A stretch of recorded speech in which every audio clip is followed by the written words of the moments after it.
بسم اللہ الرحمن الرحیم۔ نبی کریم صلی اللہ علیہ وآلہ وسلم کی نصیحتیں۔ نبی کریم صلی اللہ علیہ وسلم نے حسب موقع صحابہ کرام رضی اللہ تعالیٰ عنہ کو اپنی گراں قدر نصاحت سے نوازا۔ کتب احادیث میں اس موضوع پر عظیم نصیحتوں کا ذکر موجود ہے، تاہم ذیل میں ایک طویل حدیث نقل کی جاتی ہے جس میں مختصر اور جامع انداز میں متفرق نصیحتیں جمع ہیں۔ حضرت ابو ذر رضی اللہ تعالیٰ عنہ فرماتے ہیں کہ میں نے عرض کیا، یا رسول اللہ صلی اللہ علیہ وآلہ وسلم، حضرت ابراہیم علیہ السلام کے صحیفے کیا تھے؟ آپ صلی اللہ علیہ وسلم نے فرمایا، ان صحیفوں میں صرف مثالیں اور نصیحتیں تھیں۔ اے مسلط ہونے والے بادشاہ، جسے آزمائش میں ڈالا جا چکا ہے اور جو دھوکہ میں پڑا ہوا ہے، میں نے تجھے اس لیے نہیں بھیجا تھا کہ تو جمع کر کے دنیا کے ڈھیر لگا لے، میں نے تو تجھے اس لیے بھیجا تھا کہ کسی مظلوم کی بددعا کو میرے پاس آنے نہ دے، کیونکہ جب کسی مظلوم کی بددعا میرے پاس پہنچ جاتی ہے تو پھر میں اسے رد نہیں کرتا، چاہے وہ مظلوم کافر ہی کیوں نہ ہو۔ اور جب تک عقل مند آدمی کی عقل مغلوب نہ ہو جائے، اس وقت تک اسے چاہیے کہ وہ اپنے اوقات کی تقسیم کرے۔ کچھ وقت اپنے رب سے راز و فیاض کی باتیں کرنے کے لیے ہونا چاہیے، کچھ وقت اپنے نفس کے محاسبے کے لیے ہونا چاہیے، کچھ وقت اللہ تعالیٰ کی کاریگری اور اس کی مخلوقات میں غور و فکر کرنے کے لیے ہونا چاہیے، اور کچھ وقت کھانے پینے کی ضروریات کے لیے فارغ ہونا چاہیے۔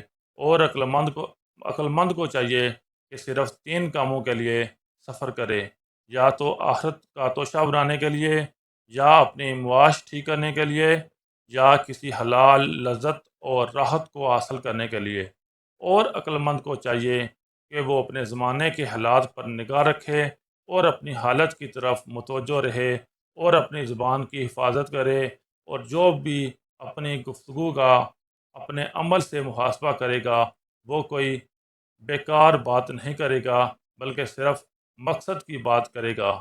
میں نے عرض کیا، یا رسول اللہ صلی اللہ علیہ وآلہ وسلم، حضرت موسیٰ کے صحیفے کیا تھے؟ آپ صلی اللہ علیہ وسلم نے فرمایا، ان میں سب عبرت کی باتیں تھیں، مثلاً ان میں یہ مضمون بھی تھا کہ مجھے اس آدمی پر تعجب ہے جسے موت کا یقین ہے اور وہ پھر خوش ہوتا ہے، مجھے اس آدمی پر تعجب ہے جسے جہنم کا یقین ہے اور وہ پھر ہنستا ہے، مجھے اس آدمی پر تعجب ہے جسے تقدیر کا یقین ہے اور وہ پھر اپنے آپ کو بلا ضرورت تھکاتا ہے، مجھے اس آدمی پر تعجب ہے جس نے دنیا کو دیکھا اور یہ بھی دیکھا کہ دنیا آنی جانی چیز ہے، ایک جگہ رہتی نہیں، اور پھر مطمئن ہو کر اس سے دل لگاتا ہے، مجھے اس آدمی پر تعجب ہے جسے کل قیامت کے حساب و کتاب کا یقین ہے اور پھر عمل نہیں کرتا۔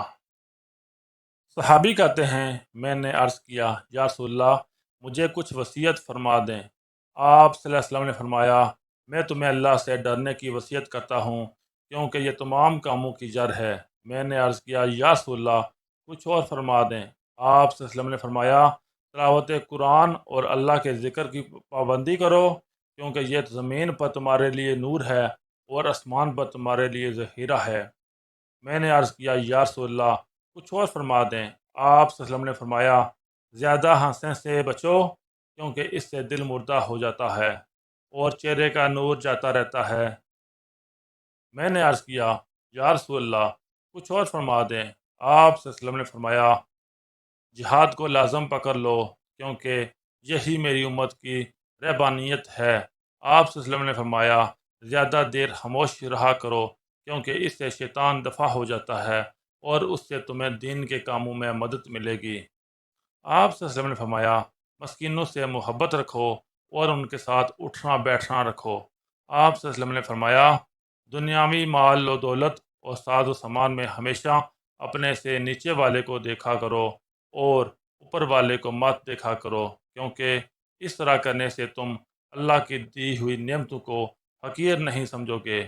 آپ صلی اللہ علیہ وسلم نے فرمایا، حق بات کہا کرو، وہ کڑوی کیوں نہ ہو۔ میں نے عرض کیا، یا رسول اللہ، کچھ اور فرما دیں۔ آپ صلی اللہ علیہ وسلم نے فرمایا، جب تمہیں اپنے عیب معلوم ہیں تو دوسروں کے عیب رکھنے سے رک جاؤ، اور جو برے کام تم خود کرتے ہو ان کی وجہ سے دوسروں پر ناراض مت ہو۔ تمہیں عیب لگانے کے لیے یہ بات کافی ہے کہ تم اپنے عیبوں کو تو جانتے نہیں اور دوسروں پر عیب تلاش کر رہے ہو، اور جن حرکتوں کو خود کرتے ہو ان کی وجہ سے دوسروں پر ناراض ہوتے ہو۔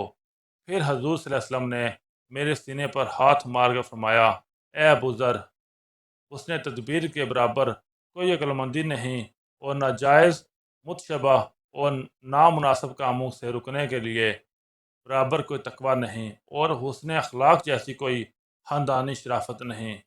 اللہ ہمیں بھی ان نصیحتوں پر عمل کرنے کی توفیق عطا فرمائے، آمین۔